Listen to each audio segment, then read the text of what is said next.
శ్రీ గురుభ్యో నమః. శుభం వ్యాతు. కుజ దోషం గురించి మనం మాట్లాడుకుంటున్నప్పుడు ఏంటంటే సాధారణంగా కుజుడు లగ్నాదు ద్వితీయ స్థానము, చతుర్థము, షష్ఠ స్థానము, అష్టమ స్థానము, అదేవిధంగా వ్యయ స్థానము ఉంటే దోషముగా మనం పరిగణలో తీసుకుంటాం. ఇది సాధారణంగా పుస్తకాలు రాసేది.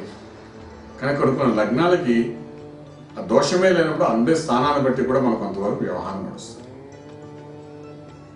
సో ఇక్కడ ఏంటవుతుందంటే కుజదోషం ఉందా, అటువంటి ఉన్న వ్యక్తులనే ఇచ్చి వివాహం చేస్తే యోగం కింద మారుతుందని మనం చెప్తుంటాం. కాబట్టి అటువంటి వ్యక్తిని ఎప్పుడు ఎక్కడ ఏ విధంగా మనం ప్రదర్శిస్తారు అంటే అందరిలోకి వెళ్ళి మనం మీకు కుజదోషం ఉందా అని అడగలేం కదా.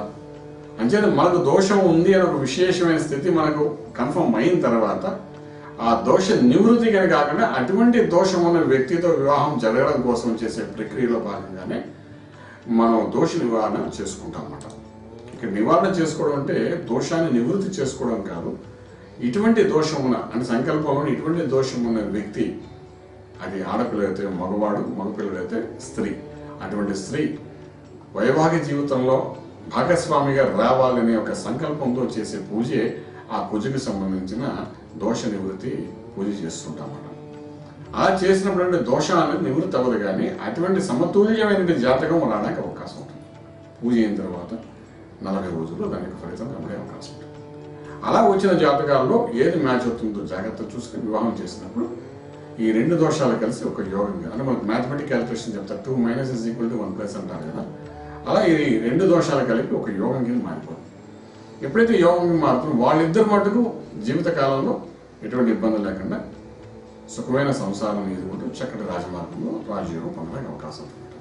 సో ఇలా నిర్ణయం చేయడం కూడా ఆస్ట్రాలజికల్గా జాగ్రత్తగా పరిశీలించాల్సిన అవసరం ఉంటుంది. ఒక్కొక్కసారి చిన్న మిస్ఫైర్స్ అయినప్పుడు కానీ దృష్టి దోషంతో సరిగ్గా చూసుకోకపోయినా వెళ్తే అప్పుడు దీని యొక్క ప్రభావం అనేది మనకు కనబడుతుంది. అలా కనబడి వివాహం జరిగినప్పుడు కూడా కొన్ని ఇబ్బందులు కలిగినప్పుడు దాన్ని నివృత్తి చేయడానికి మనకు పరికరాలు ఉన్నాయి. కాబట్టి ఆ విధంగా పూజా కార్యక్రమం చేసుకుంటూ ఎప్పుడైతే ముందుకు వెళ్ళడానికి ప్రయత్నం చేస్తాము, డెఫినెట్గా కొంత దేశం నివృత్తి అవుతుంది, రాజమార్గంలో రాజ్యం పొందవచ్చు. ఏదైనా ఒకసారి భగవంతుడు ఒక తాళం మనం కానీ సృష్టించాడు అంటే దాన్ని తీయడానికి కీ ఏ విధంగా సృష్టించాడో అదేవిధంగా ఒక సమస్యను సృష్టించాడు జాతకంలో ఉంటే దాని పరిష్కార మార్గం కూడా మనకు ఋషుల ద్వారా కానీ గురువుల ద్వారా కానీ జ్యోతిష్యుల పండితుల ద్వారా కానీ ఒక మార్గాన్ని కూడా చూపిస్తుంటారు. ఎందుకంటే కర్మ అనుభవించాలి, యోగంలో వెళ్ళాలి. పరిపక్వం అయితే కానీ యోగం రాదు. పరిపక్వం అయితే యోగం రాదని ప్రకృతి మనకు చెబుతోంది.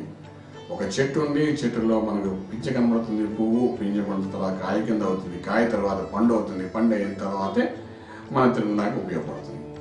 ఇన్ని సంస్కారాలు అయితే కానీ ఆ పండు మనకు ఉపయోగపడట్లేదు. అంటే ఈ మార్పులు జరుగుతున్నాయి కదా, పరిపక్వం అవుతుంది కదా, ఇది ప్రకృతి మనం చూపిస్తోంది. అలాగే శరీర తత్వంలో కూడా జ్యోతిష్ శాస్త్రపరంగా కూడా ఇవన్నీ మార్పులు జరుగుతాయి కానీ యోగంలో వెళ్ళదు. అంచేత అటువంటి స్థితిని మనం జ్యోతిశాస్త్రం చెప్తున్నాం. కాబట్టి ఈ కుజదోష నివారణ కోసం మీకు ఏదైనా సందేహాలు ఉన్నాయంటే సమస్య పరిష్కార మార్గాల కోసం మీరు ఆస్ట్రాలజీ ఫోన్ నెంబర్ కాంటాక్ట్ చేయగలిగితే పరిష్కార మార్గమే కాకుండా రాజమార్గంలో రాజయోగం చూపించగలుగుతాం.